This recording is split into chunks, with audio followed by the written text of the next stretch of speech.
Welcome to the Get Real Podcast, your high-octane boost of full-on reality therapy for personal, business, and investing success with your host, Ron Phillips, because somebody's got to tell it like it is. Hey, everybody. Welcome back to the Get Real Podcast. Ron Phillips with Heather Marchant. Heather, how you Hello, doing? everyone. I'm great. How are you, Ron? It's summer, man. Woo! Oh, it's been summer. I don't know what you've been doing out there in Utah.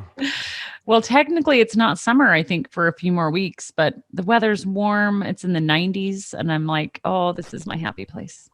Yes, me too. I've said this on the show before, but I do live in paradise. It is gorgeous here. It is gorgeous. I don't know. We've been teasing this particular show for a while now. Yeah, I'm kind of pumped, actually. It's time. This is the Get Real show, so we're going to get real about just crazy stuff. I mean, it's just owning rental properties is not all sunshine and roses. Oh, like, man. It's just not. This is literally one of the craziest things that's ever happened to me with real estate. And so I think you're going to enjoy this show. And then we're going to have, this is a series. We're going to do a 2-part series because I'm going to invite someone on with us, Heather, for the part 2 of this, which is kind of the solution to this ridiculous thing that happened. Well, what I like about this, Ron, is so many times when I talk to new clients who are new to real estate, they'll say to me, what's the worst thing that can happen? Like, give me the worst that you've ever heard. And this would be in my top 5. And this happened to you. Yeah. I've been in real estate for over 2 decades now. And I don't even know how many transactions. Heather, I don't even know. That's true. That many transactions, I literally don't even know. Mm-hmm. It's got to be 7,000-8,000 transactions at this point. Yeah. And, you know, I've bought and sold thousands of properties. Yeah. Legit. This is crazy. Crazy stuff. All right.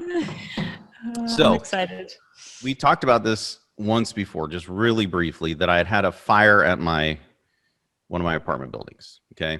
And when you think fire in an apartment building, I usually think either crazy, burned down to the ground, or just like a gas fire, or, you know, something in the kitchen, little smoke damage or whatever. Every instance, that's what it is, right? Yes, exactly. Okay. To set the stage for this, I am in Memphis. This property is in Memphis. I am in Memphis with my asset manager, my partner on another deal, property manager, and we're looking at properties. So we've looked at a property that we have under contract. We're doing on-site due diligence on this thing. We're getting ready to buy. And we're out looking this particular day. We had been out looking at probably 2 or 3 other apartment buildings because we want to buy more apartment buildings. And we kind of ended the day. It's mid-afternoon. We hit the hotel. We had just valeted the car. And I'm standing on the phone talking to the broker for this other deal because we're renegotiating now because of our on-site. And so I'm literally standing there with my partner on the phone with the broker, completely oblivious to what is happening. While I'm on the phone, standing in front of the hotel, my asset manager and the property manager have left. So when I get off the phone, my partner, just very nonchalant, he goes, hey, property manager, asset manager, they left because there's a fire in your apartment building. And I'm like, oh, okay. Because usually what Heather said, usually when somebody says there's a fire, it's usually, you know, somebody left the pot on and, you know, somebody put it out and there's some smoke, maybe some smoke damage in the one unit, right? And when that happens, Ron, just to be clear for everyone, I've only had a client had that happen to them once in all the years I've been working and doing this. No, right? And I've had a client have their house burned to the ground before, once. So it's never happened to me. That's true. That's true. There is one last summer. That's true. Yeah. In that instance, if nobody gets hurt, okay.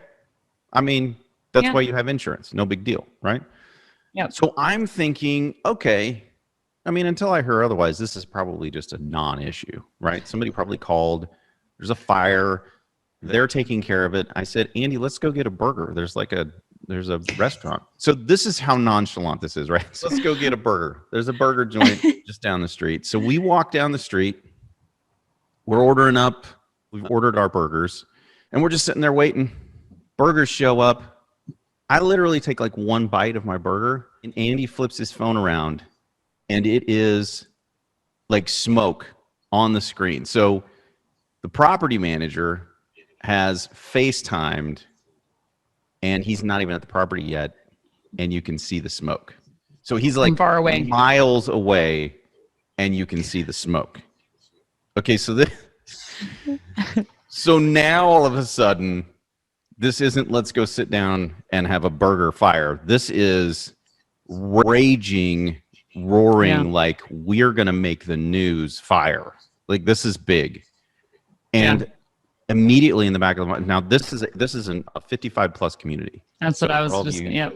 Oh, I mean, the fear of that 55 plus people with a fire raging and getting them out. Oh my gosh.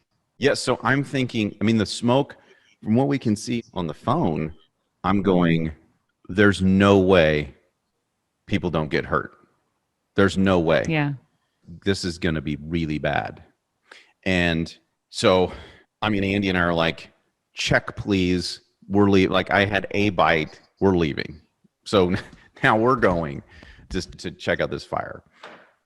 And before we leave, I call my insurance agent because that's what you do, right? I'm like, you know, give me some boots on the ground here. We're going to need help, right? So I call my insurance agent and I tell her which property. She insures a lot of properties for me. So I tell her which property and she goes, oh my gosh, Ron, like, I don't know how to tell you this. You don't have insurance. Dun, dun, dun. Now. The plot thickens. I'm like, oh my gosh. And I don't even know. I didn't even know this was possible. Okay. Because this is there's a loan on it. Yeah. This is an institutional loan.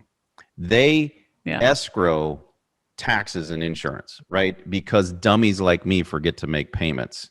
So they do it and they have all kinds of fail safes. So just so everybody's aware, if you don't continuously have coverage on the property, they will force place insurance on the property to make sure that it's covered. I've gotten a letter before. Yeah. Yeah. And then some of you have too. I mean, some of our clients have called us and we're like, oh my gosh, I don't have insurance. They're going to put insurance on the property. I'm like, oh, calm down. It's okay. You probably do have insurance. They just didn't get the letter from the insurance company. Yes. Right. So I'm not sure which order to do this, Heather. I think let's just keep going with the story and then I'll go back. This is like Ron's story time. I'm just like, I am now thinking, okay, I don't have any insurance, fire in the building. This is going to be massive amounts of damage. I'm screwed. B, anybody gets hurt, I'm triple, quadruple screwed. I mean, I'm screwed on this deal.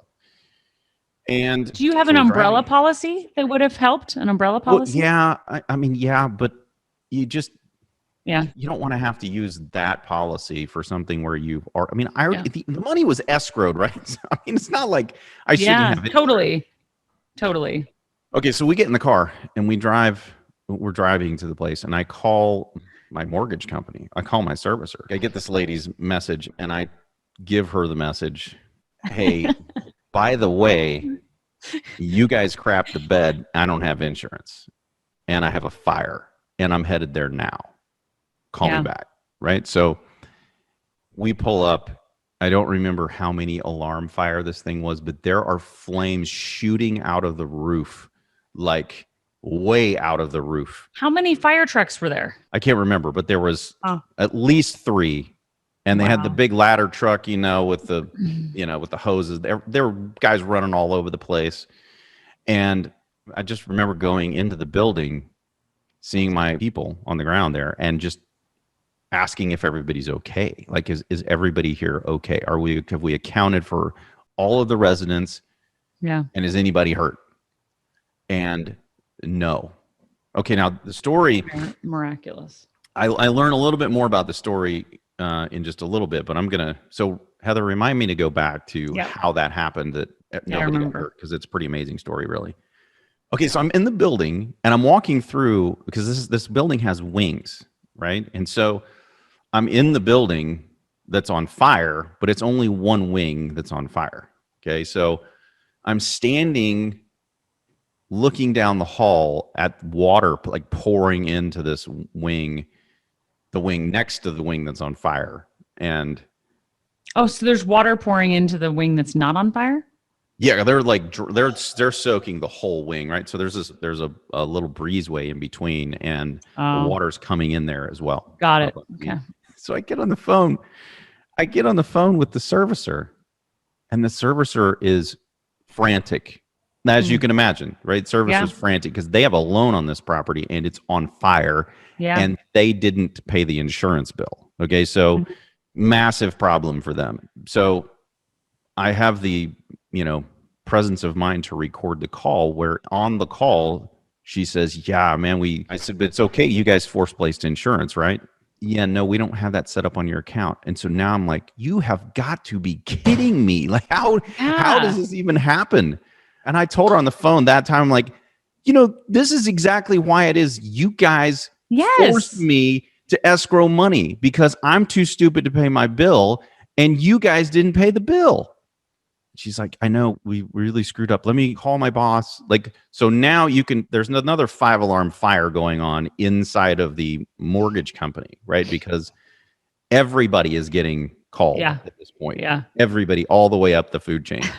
That's so great. And I had 2 or 3 phone calls with her standing in my building as it burned to the ground. Now, I don't know what the odds are of this, but I just happened to be in town, Memphis, with a whole army of people to help out as a fire. I mean, I don't know what the odds of that are, but they got to be pretty slim. Yeah. Pretty slim. I agree. So I go downstairs and I'm meeting with the fire chief and everybody, and they're all asking me, who's the insurance company and who's my adjuster? Did you call your insurance company? I'm like, yeah, well, I don't have an adjuster because the insurance company just told me I don't have any insurance. So I'm like, you got to be kidding me. This is ridiculous. Yeah. They're asking me if anybody's hurt. I'm like, no. But I said, what are we going to do with these displaced residents? We have, I didn't remember how many exactly were displaced, but they displaced 2 wings. So the wing that was on fire plus the one next to it, because they had to shut the power off and everything. So we displaced 2 wings of this place. We were lining up buses and we were lining up hotel rooms. I mean, you think of a fire in a house and it's one family. I mean, yeah. And it's horrible, right? Because they're losing all of their stuff and they don't have anywhere to go and all of this stuff. Will now multiply that by however many people this is. And they're all 55 plus. So, we can't just send them down to Red Roof. We have to send them somewhere they're going to be safe.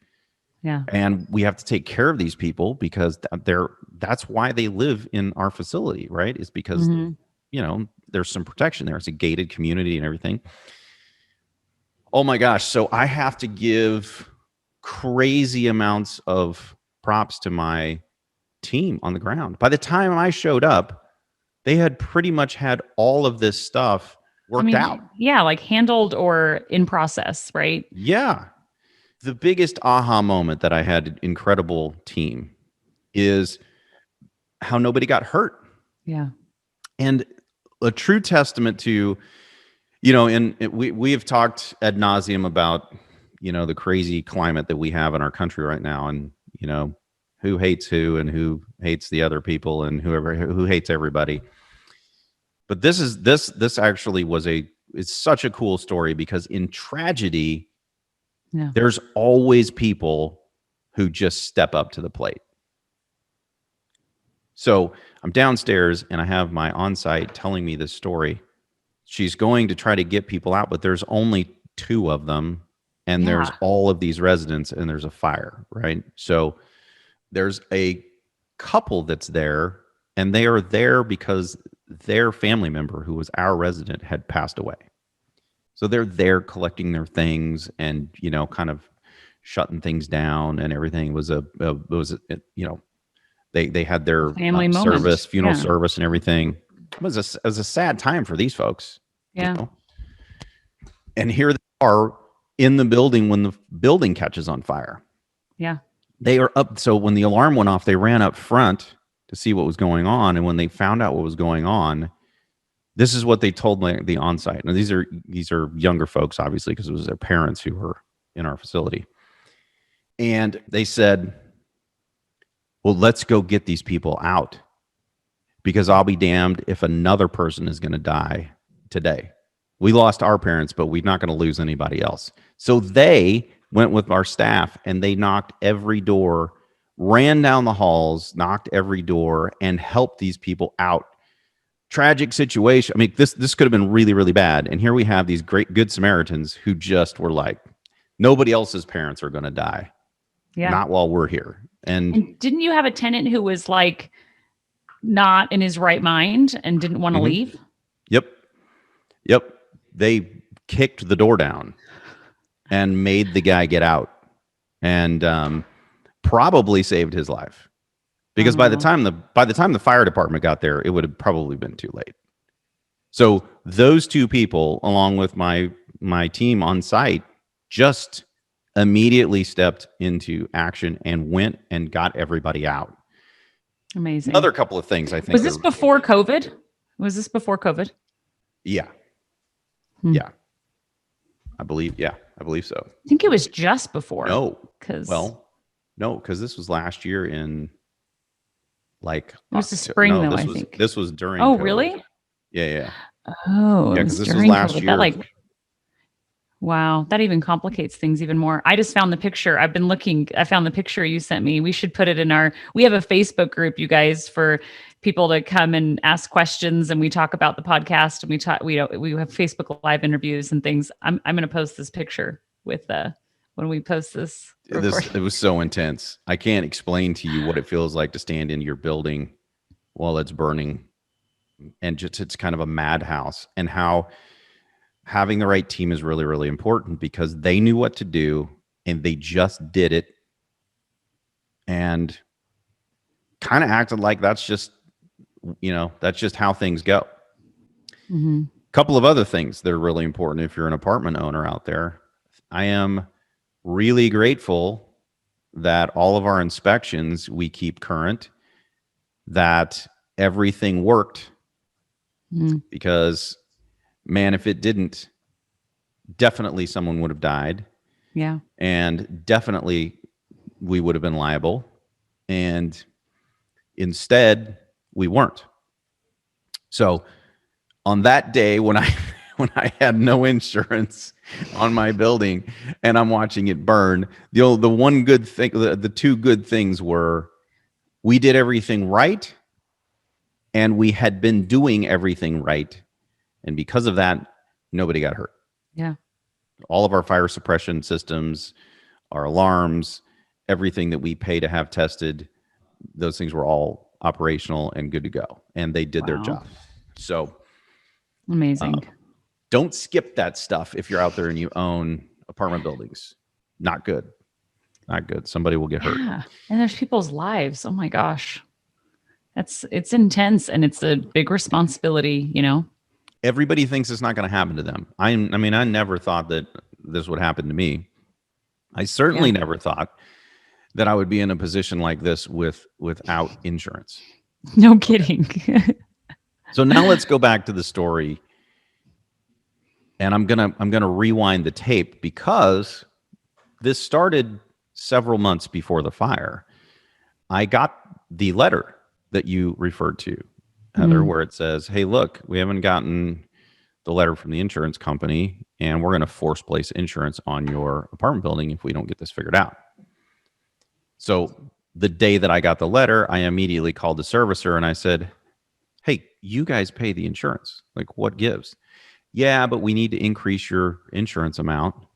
Oh. And because of that, we need them to send us a new policy. And I'm like, okay, cool. Well, just we can work on that with them. Just, send the payment. So we're good to go. And you don't have to force place insurance, because that's stupid. You guys have the money. It's sitting in my escrow account.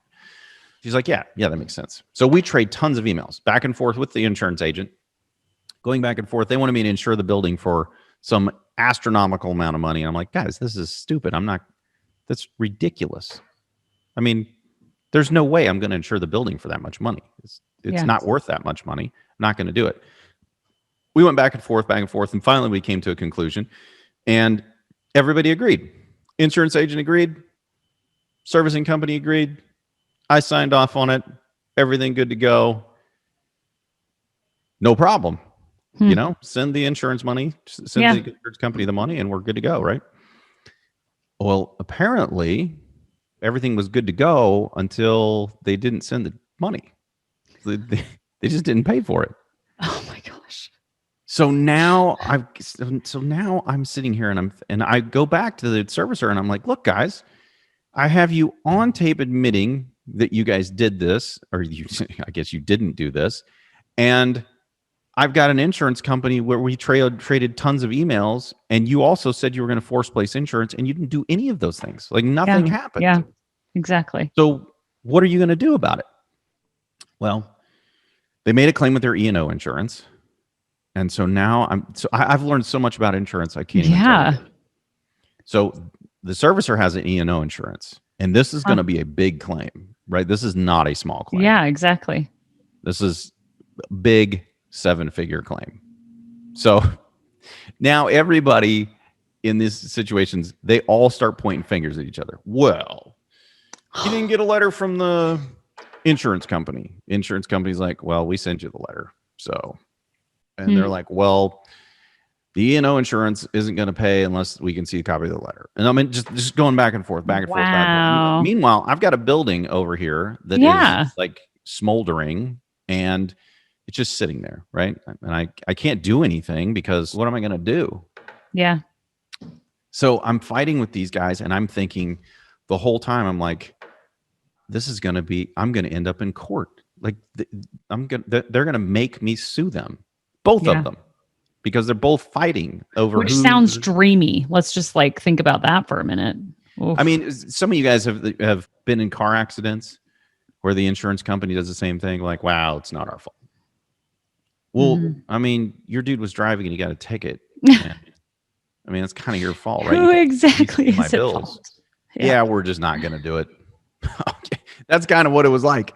It was like the servicer who admitted it that it's their fault. They're like, well, I mean, they didn't send us the proper notifications. And I'm like, are you kidding me right now? Yeah.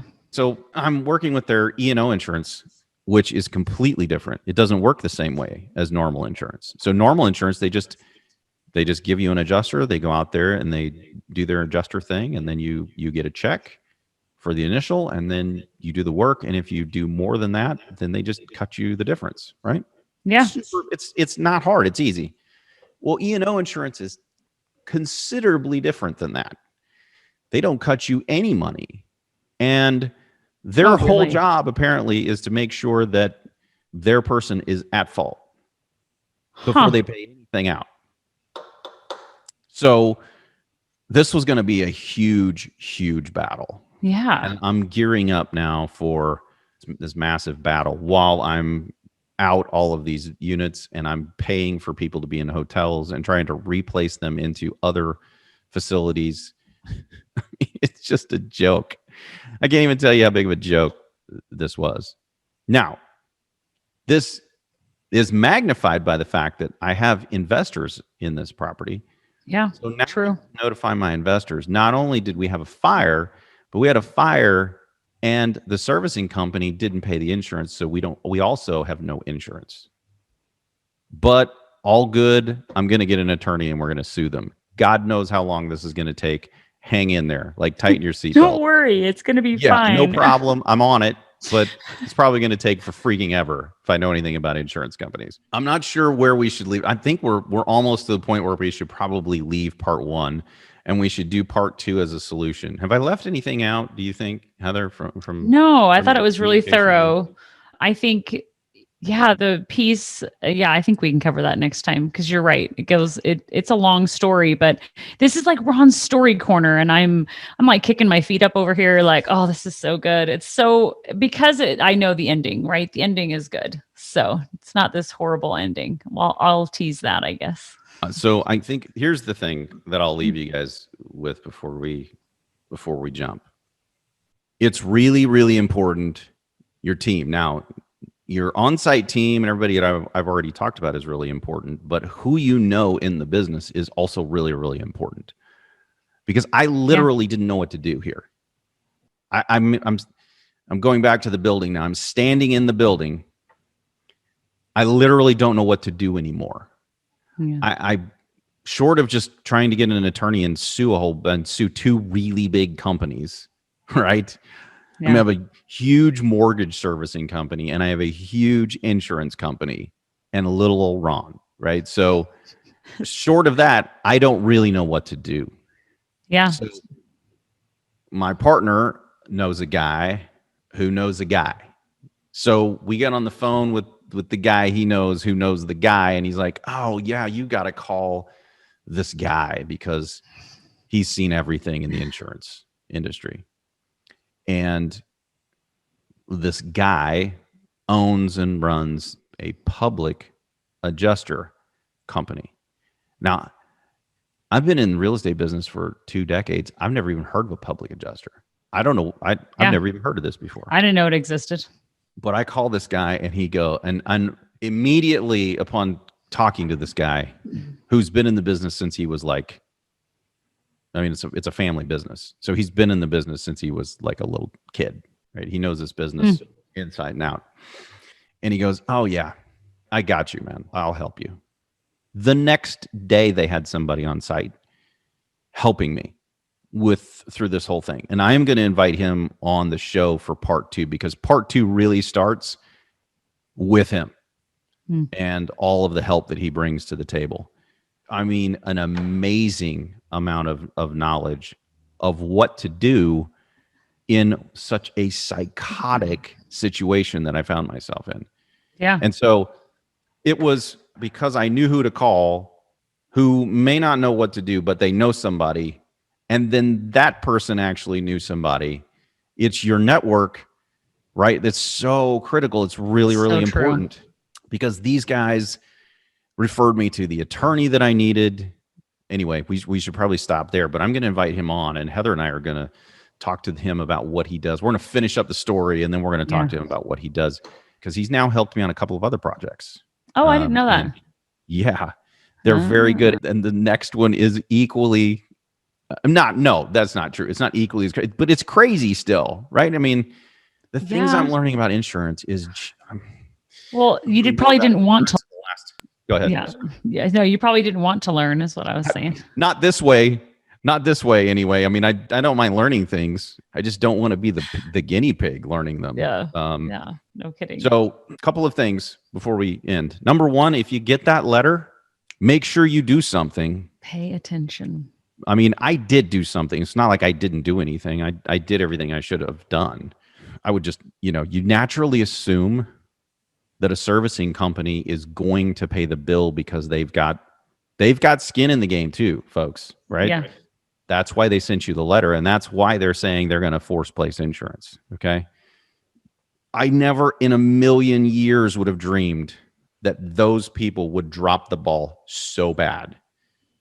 So when you get the letter, follow up, make sure they get the document from the insurance company. Make sure they've paid the insurance company. Just close the loop on that whole deal so that you don't end up in my situation. And I will add something for our clients that listen, that you can log into your investor portal, and you can go into the property that they're sent the letter about, and we have all the contacts from the transaction in there. So who the insurance agent is, because I know that's what I'm going to get from this podcast, people reaching out and saying, hey, who's my insurance agent? Can you send me his contact so I have it? And everybody has it. So it's within your investor portal. Yep. Check your portal.